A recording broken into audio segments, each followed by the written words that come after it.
আসসালামু আলাইকুম। আমি আকসার আহমেদ, আকসার অপটোমেট্রিস্ট আই কেয়ার। আমরা সবসময় বলে থাকি শিশুদেরকে স্কুলে দেওয়ার আগে বাচ্চাদের চক্ষু পরীক্ষা করানো উচিত।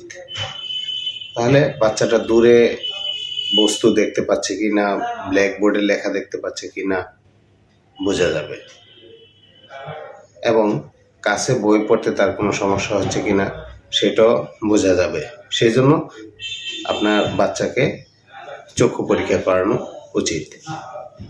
শিশুদের চক্ষু পরীক্ষার মধ্যে আরও গুরুত্ব হচ্ছে চোখে ঝাপসা দেখলে সে পড়াশোনা শিখতে পারবে না, এবং চোখে যদি ঝাপসা দেখে চোখে ক্লান্তি আসবে, আর ক্লান্তি আসলে সে পড়াশোনায় মনোযোগী হতে পারবে না। প্রাথমিক অবস্থায় যদি চোখে কম দেখে, ঝাপসা দেখে, তাহলে চোখের চিকিৎসা করলে এটা সহজেই সমাধান হয়ে যাবে। তাহলে আমাদের পরামর্শ হচ্ছে আপনার শিশুকে স্কুলে দেওয়ার পূর্বে বা শুরুতেই চক্ষু পরীক্ষা করে নেওয়া উচিত। ধন্যবাদ।